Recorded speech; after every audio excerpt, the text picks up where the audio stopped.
Hola amigos, bienvenidos a un nuevo episodio de Historia Confidencial con Paco Álvarez.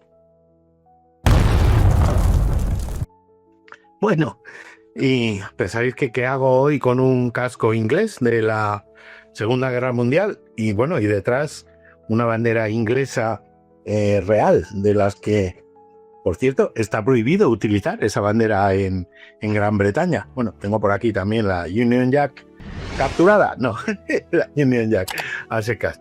Pero en fin, ¿por qué? Porque también podía tener la de Estados Unidos, que bueno, la tengo por aquí, pero y de otros países. Pero el caso es que hoy quería hablar del desembarco de Normandía, que como sabéis, pues fue el 6 de junio pasado, hizo 81 años de comienzo de esa batalla.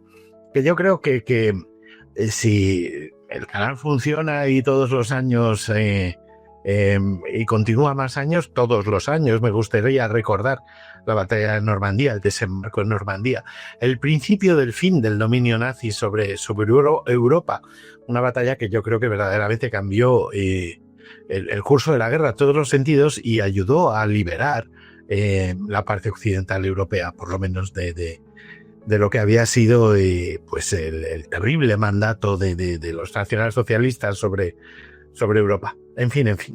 Antes de empezar, la frase del día. El otro día la puse al final porque me acuerdo de última hora, ya ves. Pero bueno, esta vez vamos a empezar porque además viene a cuento también con lo que vamos a hablar. La frase es una frase del budismo, no tiene autor, o sea, bueno, que fuera Siddhartha Buda, ¿no? Pero vamos, es muy importante, yo creo que tiene mucho que ver con lo que ocurrió en Normandía y todo eso, ¿no? Dice: cada mañana nacemos de nuevo. Lo que hacemos hoy es lo que importa. La digo otra vez: cada mañana nacemos de nuevo.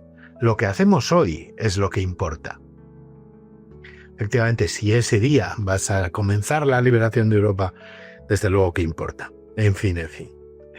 Bueno, como sabéis, aquí no hablamos de la batalla fue así, asado, no sé qué, tal igual, porque eso ya lo hace gente que lo hace muy bien. En YouTube hay 800.000 canales de historia que son que te van a contar la misma historia de distintos lados. O sea, aquí lo que quiero es, como sabéis, esto es una charla entre amigos y lo que quiero es pues comentaros cosas que bueno, pues que sean útiles e interesantes entre amigos. O sea, el saber, yo qué sé, cifras y cosas, pues eso está en los libros, está en Google, no es necesario que lo repasemos. Pero bueno, así que vamos a empezar por algo absurdo. Es como, ¿por qué se llama el día D? Eso lo habéis oído hablar, ¿no? El día D, la hora H.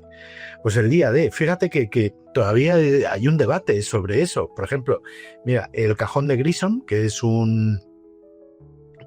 ¿cómo se dice? Una bitácora que recomiendo muchísimo. Juanjo de Grison tiene varios libros sobre la Segunda Guerra Mundial y él sabe muchísimo sobre todas estas cosas. Pues a él mismo hay que preguntarle, pero parece ser que aunque sea algo que se siga discutiendo, según el segundo del general Eisenhower, simplemente es que los desembarcos tenían un depart day, un día de partida, por decirlo de algún modo, y entonces ese día se llamaba día D, para cortar, porque a los militares les encantan las siglas más que en pronto un lápiz. Entonces por eso se usaba día D, se usó según esto, para todos los desembarcos, pero obviamente el del día D, el de la operación Overlord, la de Normandía, es el más importante. Antecedentes, bueno, pues que los americanos entraron en la guerra en 1941, afortunadamente, porque hubo un tiempo que la única democracia que quedaba en Occidente era el Reino Unido, por eso les estamos haciendo este homenaje hoy, y bueno, y la verdad es que tenía muy mala pinta todo, hasta que entró Estados Unidos en la guerra y hasta que a Adolfo, el del bigote breve, no se le ocurrió otra cosa que invadir Rusia, con lo cual, la URSS, con lo cual terminó luchando en dos frentes. De hecho, eso es lo que pedían siempre los soviéticos, que se comenzara un segundo frente. Que bueno, se comenzó pues con los desembarcos en el norte de África, luego en Sicilia, luego en Italia. De hecho, cuando el desembarco de Normandía, prácticamente la mitad de Italia o algo más estaba ya recuperado o liberado por los aliados. Estaba pensando, Roma creo que se liberó el día 8 de junio o algo así, o sea, hace 2 días y 81 años. Pero quiero decir, más o menos coincidiendo con lo debo de tener aquí apuntado, lo encontraré, más o menos coincidiendo con el desembarco. El caso es que, bueno, eso por el lado de los buenos. Y por el lado de los malos, pues por el lado de los malos, el hombre este del bigote había ordenado la fortificación de las costas atlánticas, lo que se llamó Fortress Europe, que planeó pues 15.000 fortines manejados por 300.000 soldados, mogollón de cañones, minas, alambres, no sé qué, tal y cual. Pero claro, no se llegó, 1 millón de minas, no se llegó a hacer tantas cosas. Al final a Rommel, al mariscal Rommel, que había perdido en África, le encargaron la defensa de la Francia ocupada y ordenó fortificar la zona de Normandía y sobre todo la zona de Calais, que es donde es más estrecho el Canal de la Mancha, que solo mide 34 kilómetros. Entonces, bueno, pues ¿qué hizo Rommel? Bueno, pues para defender esto, pues vamos a tener primero pues un montón de obstáculos antitanque, kilómetros y kilómetros de alambre de espinos, mogollón de minas, cañones antiaéreos, cañones antibuque y tal. Por cierto, alambre de espinos. Si vivís en Madrid o pasáis por Madrid, en la librería Tercios Viejos, de mis amigos Rafa y Alberto, librería en la que me podéis encontrar a menudo, pues, y además podéis encontrar libros de historia buenísimos y de historia militar los mejores y bueno, y un montón de cosas. Ahí me custodian un trozo de alambre de espino de la playa de Omaha que compré a un coleccionista y porque estuviera en algún sitio más interesante que una estantería en casa, pues lo custodian en la librería Tercios Viejos, entre otras cosas. Como un trozo de alambre de espino, no tiene mucha gracia, pero sí tiene gracia la historia que hay detrás. En fin, bueno, el caso es que una cosa curiosa, los alemanes colocaron los obstáculos de tal manera que estuvieran en el límite superior de la marea alta, o sea, que estuvieran cubiertos en la marea alta, pensando o calculando que los aliados desembarcarían en marea alta para estar el menor tiempo posible en la playa, o sea, para que la playa fuera más pequeña y entonces fuera más fácil, más rápido el recorrer ese espacio. Entonces, claro, ¿eso qué provocó? Pues que hubiera que preparar un desembarco en marea baja, en marea lo más baja posible, para que los obstáculos estuvieran a la vista y poder esquivarlos. Son estas cosas de hierro que están pues al principio de la película de Salvar al Soldado Ryan, por ejemplo, pues es como ahí donde rebotan las balas, pling, pling, y se cubren. Esos eran obstáculos antitanque. En fin, esto de los desembarcos, el primer desembarco que hubo fue en la Primera Guerra Mundial en Galípoli y fue un desastre. Pero en la guerra de África, en la nuestra guerra de África, Miguel, Primo de Rivera, el padre, siendo general y más gente, pues organizaron el desembarco de Alhucemas, que fue el primer desembarco en la historia del mundo en la que se utilizaron barcos, aviones, y en el que se hizo, digamos, un desembarco multiarmas para saltar una playa y a partir de ahí una posición. Este desembarco de Alhucemas fue estudiado por Eisenhower, por Ike, dicen, para organizar un poco lo que él iba a hacer, si lo que nosotros lo hicimos a pequeñísima escala, pues lo que él iba a hacer a una grandísima escala, como podéis ver en el mapa de los desembarcos que están aquí, porque desembarcaron pues en un montón de playas de Normandía, pues desembarcaron tropas de muchos sitios, ¿no? Pero bueno, sigamos. Participaron, para que os hagáis una idea, 7.000 embarcaciones, 12.000 aviones y unos 160.000 soldados en un solo día. Nunca, jamás, ni antes ni después ha desembarcado una fuerza semejante. Y se unieron, yo creo que pues casi todos los países, muchísimos países para luchar contra el mal. El martes, día 6, fue martes, participaron tropas británicas, canadienses, de la Francia Libre y norteamericanas, apoyados por australianos, neozelandeses y noruegos. Y en días posteriores, contingentes de belgas, checoslovacos, griegos, holandeses y polacos también se sumaron a la batalla. hasta sumar más de 4 millones de hombres desembarcados en el continente en menos de un mes. Antes del 4 de julio había 4 millones de hombres de aliados en Francia, liberando Francia. Mira, estaba aquí tengo el dato, ¿ves? 2 días antes del desembarco, esto es el 4 de junio, mira, eso lo deberías saber, yo que soy romano, se liberó por fin Roma. Pero la mayor parte del continente obviamente estaba todavía ocupado por los nazis o gobernado por dictaduras, y los soviéticos pues iban en su marcha desde el este. Y bueno, yo sinceramente opino que de no haber existido el desembarco en Normandía, o es más, de no haber triunfado el desembarco en Normandía, es probable que habláramos alemán ahora como segunda lengua, o incluso ruso, porque ¿quién iba a detener a los soviéticos? Yo creo que nadie. Efectivamente eso. Yo creo que Gran Bretaña fue el sitio pequeño, el Reino Unido, el sitio donde se guardó la democracia, que luego renació en la mitad de nuestro continente. Ya vimos cuando estuvimos hablando del muro de Berlín cómo los soviéticos no liberaron la parte que de donde echaron a los nazis, y en cambio los aliados pues sí, surgieron países que a partir de ahí pues hicieron democracias, elecciones, y que hoy somos libres, afortunadamente todos, incluso los que fueron ocupados por la Unión Soviética, porque afortunadamente eso se acabó. En fin, el caso es que aparte de esto de la marea súper baja y no sé qué, pues hacían falta un montón de requerimientos meteorológicos para poder decidir cuándo se llevaba a cabo un desembarco de este tipo. Necesitabas una marea hiper baja, necesitabas una luna casi llena, necesitabas buen tiempo, y la verdad es que no suele hacer buen tiempo allí. Si no hace buen tiempo en Galicia, pues imaginaros en las costas de Normandía, pues terrible. Bueno, me acuerdo de pequeño una vez que fui en barco a Inglaterra desde Dieppe a Portsmouth, creo que era. Joder, que es un viaje más o menos el equivalente al que hicieron las tropas que cruzaron a Normandía, y madre mía, todavía me mareo solo de acordarme, pero una barbaridad.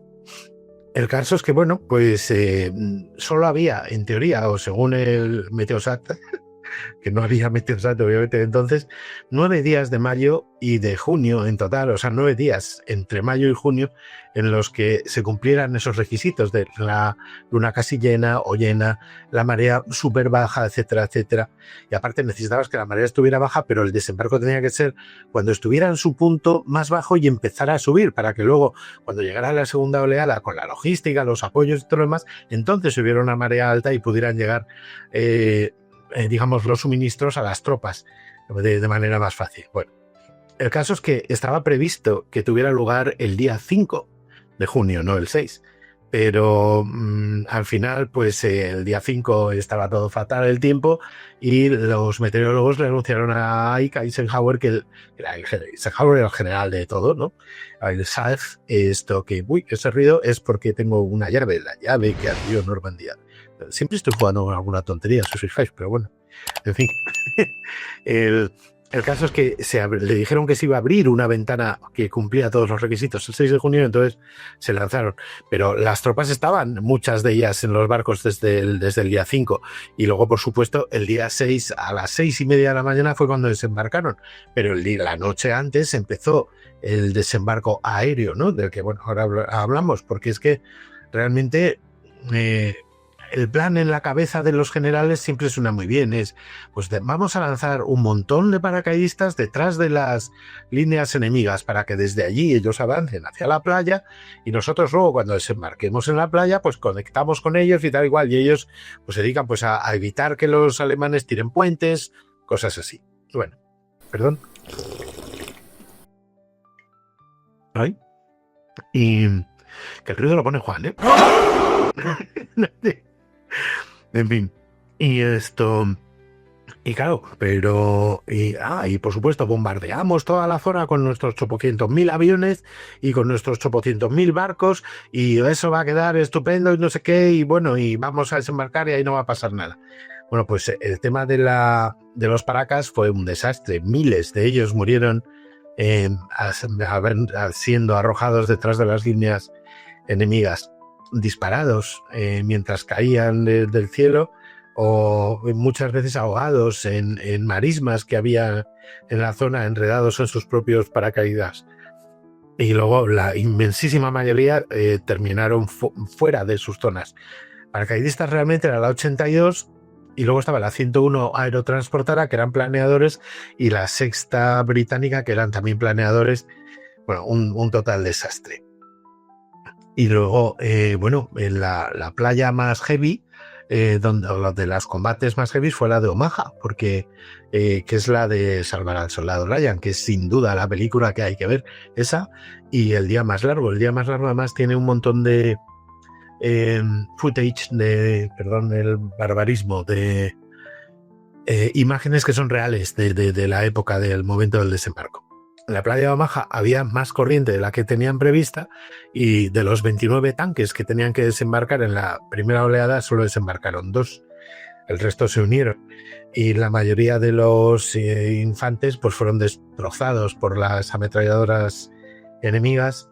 Y luego también se dio el caso de un grupo de Rangers que tenía que tomar una batería antibuque que estaba a lo alto de un acantilado. Murieron 2/3 partes de la unidad antes de que llegaran arriba y vieran que los cañones estaban todavía sin instalar y no podía haber disparado ni una pelota la batería. Así que bueno, fue un acto de heroísmo que no sirvió para nada. Pero bueno, en fin, parece ser que ese primer día hubo unas 12.000 bajas solo entre los americanos en Omaha. Y bueno, los ingleses la verdad es que tuvieron más lo chungo, pero no tan heavy, sinceramente, como lo que ocurrió en Omaha. Una cosa curiosa, había españoles en los dos bandos. Estaba, por un lado, el más famoso es Manuel Otero Martínez, que era un chaval de familia republicana que emigró a Estados Unidos y allí pues se unió al ejército y era parte de la Big Red One, de la Gran del Gran Uno Rojo, que es la primera división de infantería norteamericana. Sabemos que desembarcó a las 7:40 de la mañana del 6 de junio de 1944 en Omaha, y mientras corría para alcanzar su objetivo, por desgracia pisó una mina y murió, esperamos que inmediatamente, y fue un héroe más.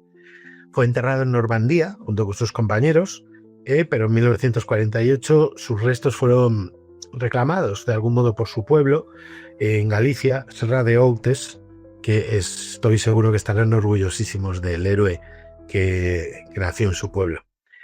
Y en el otro bando, el más famoso de los soldados españoles en el bando alemán es Alberto Winterhalter, que era un chaval que de padre alemán, como se ve por el apellido, y madre española, que después de la guerra civil o en la guerra civil española se mudaron a Alemania, y bueno, pues al final fue reclutado como todo el mundo en Alemania, porque era obligatorio, obviamente, no podía ser objetor. Y bueno, Alberto Winterhalter fue tomado prisionero por los norteamericanos cerca de Caen, de la ciudad donde fue una de las batallas más gordas después de Normandía, y estuvo preso 4 años hasta que en 1948 fue liberado y regresó a España, donde residió hasta que falleció en el 2010. Nota curiosa es que quedan menos, dicen, de 100 veteranos del día D vivos hoy, lo cual es una pena, pero claro, el tiempo pasa. Si esto fue hace 81 años y lo normal es que tuvieras entonces, ¿qué? 19, 20 años, pues ya eres centenario, ¿no? Pero bueno, en fin. Juan ya os ha puesto una foto de Manuel y de Alberto y tal, y sí quería... Hemos hablado mucho del Soldado Ryan, es un mapa utilizado en la película de Salvar al Soldado Ryan, pero que está copiado perfectamente de uno de los mapas reales del desembarco en Omaha. Y esta foto tan curiosa de que se ve verde y con caminitos y como aguas, como buenos, pues esto es, tal y como está hoy, uno de los tantísimos campos, creo que esto es en San Malo o por ahí, en Normandía. Esos huecos son todavía los cráteres de los bombardeos de entonces. O sea, para que os hagáis una idea de cómo queda eso. Y bueno, mira, tengo aquí anotado parte del extracto del diario de Alberto Winterhalter, de Alberto de ese día. Dice, abro comillas, en mitad de aquel caos indescriptible, el pánico se apoderó de nosotros. De pronto ya no veíamos ni los camiones, ni ningún atisbo de vida a nuestro alrededor. Solo el terror, agarrado un poco más abajo de nuestra garganta, cerca del corazón. Y en aquella tronadora tormenta de fuego y agua, rodeados de un barro que nos llegaba hasta las rodillas y charcos de agua fangosa, apenas podíamos indicar a los camiones y a las tropas la dirección que debían de tomar para salir de allí. Era una extraña sensación que jamás había experimentado en ningún otro momento a lo largo de mi vida. Parecía que íbamos a morir de un momento a otro, y casi preferíamos que así fuera antes que seguir de aquella manera, con la insoportable sensación de horror que nos atenazaba. Aquellos momentos se hicieron eternos. Parecían no tener fin. Sin duda fue terrible. En esa batalla fallecieron, entre el 6 de junio y el 30 de agosto, 225.000 soldados aliados, 240.000 soldados germanos y unos 40.000 civiles, sobre todo gente de Caen. Bueno, fue terrible, pero fue el coste de la libertad, de liberar a Europa de la bota nazi, del terrible exterminio de los judíos y de otras minorías. Por cierto, en los campos nazis murieron unos 6.000 españoles, pero no hay que andar ahora buscando responsables. Parece que el fiscal quiere hacer eso para distraer, no señor. Pero en fin, hubo otros españoles que desembarcaron en Normandía días después, entre ellos, casi yo diría que los más famosos es que dentro de la segunda división blindada francesa, una de las unidades de élite, de reconocimiento, estaba formada por españoles que habían combatido en nuestra guerra, que habían combatido en África y en otros sitios. Y eso hace que el primer vehículo aliado que entró en París el 24 de agosto del 44, el día de la liberación, era un vehículo blindado que se llamaba Guadalajara. Y así estaba escrito en su lateral. Y junto con él entraron los vehículos Madrid, Jarama, Ebro, Teruel, Belchite y Don Quijote. Cuentan que una francesa besó a un soldado y le dijo: «Eres el primer soldado francés al que beso». Y el soldado le contestó en francés: «Somos españoles». También un periodista de radio fue a entrevistar a los liberadores y el entrevistado contestó: «Disculpe, monsieur, yo soy español». Que claro, le estaban preguntando en francés. Bueno, está muy documentado, hay películas, fotos, hay un grupo de creación que se llama La 9, que es como se llama esta unidad. Y creo que han sacado un libro, o van a sacar un libro ahora en junio, contando la historia de La 9, de la unidad, la primera unidad aliada que entró en París y que por eso fue, por ejemplo, De Gaulle les dio el honor de ser los que abrieran el desfile de la victoria en el París ya liberado. Esto tampoco nos lo enseñan los españoles. ¿Qué me dices?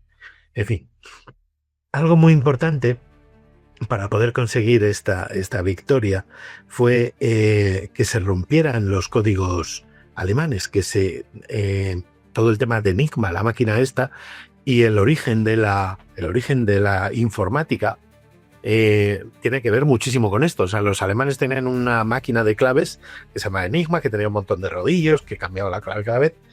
Y gracias a Fielding y a la gente que inventó, de hecho, la informática, se pudo romper ese código y leer cuáles eran las normas de las órdenes y todo lo que se transmitían los alemanes unos a otros sin que ellos supieran que los aliados lo sabían, porque claro, si lo hubieran sabido, habrían cambiado el código y otra vez vuelta a empezar, con lo cual, pues habría ido fatal. Pero esto quiero apuntarlo porque cuando la gente dice que no hay que invertir en defensa, se olvidan que, por ejemplo, la informática, o sea, toda la informática se desarrolló gracias a que había que romper el código alemán, gracias a que había que desentrañar lo que decían en Enigma los alemanes. Bueno, evidentemente, aunque no se podía, digamos, reaccionar a todo lo que se decodificaba, sí que se utilizó muchísimo, sobre todo en Normandía, y sí que salvó pues cientos de miles de vidas a lo largo de los 2 años desde que se pudo leer el enigma hasta que se terminó la guerra. Y bueno, luego también hubo otras maniobras de distracción muy, muy importantes. Por ejemplo, una que llevó a un actor que se parecía muchísimo a Montgomery a Gibraltar. Entonces, claro, allí lo vieron, fue visto de un lado, de otro, lo vieron los espías. Y claro, ¿cómo iba a haber un desembarco si en Normandía o en Francia, si Montgomery, que era uno de los principales generales aliados, estaba en Gibraltar? Pues es imposible que eso ocurriera. Con lo cual, pues engañaron ahí a los alemanes y engañaron muchísimo más. De hecho, hubo un ejército señuelo dirigido por Patton, que era un ejército de globos y de cajas de madera y de barracones vacíos, que se llamó Operación Sky, en la que permitió eso, junto con Garbo, el espía Garbo, el espía español Garbo, del que haremos. Garbo se merece un programa entero, sin ningún género de dudas. Es un tío, macho, es un espía que engañó a Hitler tanto que, habiendo desembarcado ya los aliados en Normandía, él todavía mandaba mensajes a Alemania diciendo no, ese desembarco no es el de verdad va a ser en Calais. Y entonces las unidades blindadas, que eran las que podían haberle hecho más pupa a los aliados, se mantuvieron quietas o se dirigieron hacia Calais. No se las dejaron a Rommel para contraatacar, con lo cual, pues bueno, o sea, Garbo y todas estas cosas, todos los planes de efectivos para engañar al general del bigote alemán, pues son gran parte de la victoria que se consiguió. Pero bueno, sí, de Garbo hay que hacer un capítulo sí o sí. Y bueno, estábamos hablando de lo que, bueno, antes he dicho, de la cantidad, hemos visto el campo ese de cómo está con los cráteres todavía de los bombardeos, pero es que también os puedo decir que es que todavía siguen apareciendo cadáveres de soldados.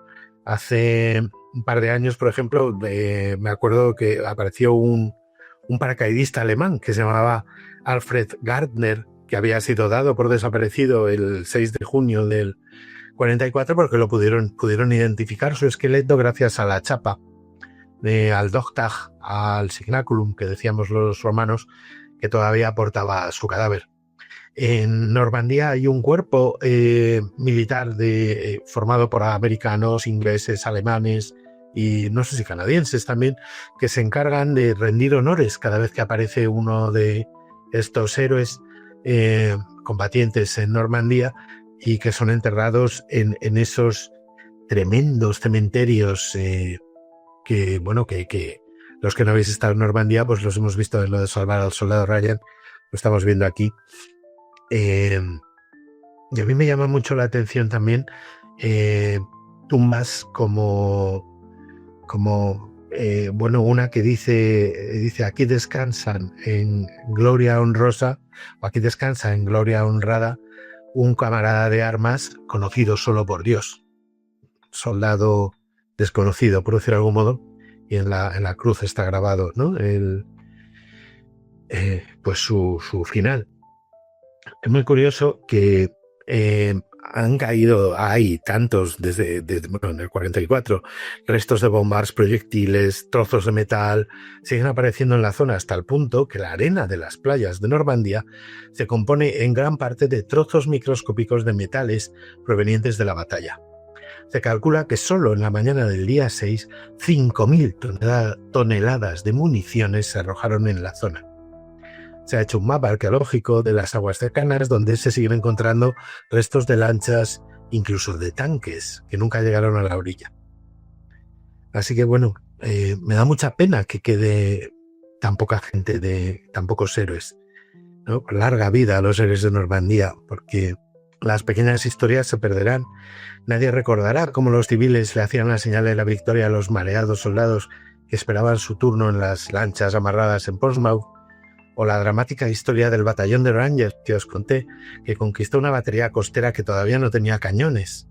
o del oficial inglés que, estando en mitad de la batalla, ordenó disparar a su artillería sobre lo que él creía que era su posición, para ver de verdad dónde caían los proyectiles y así poder orientar el tiro artillero. En fin, yo creo que es responsabilidad de todos los que hoy vivimos en un continente libre recordar, como mucho antes de Normandía, otro héroe, en este caso el espartano Leónidas, dijo: recordarnos.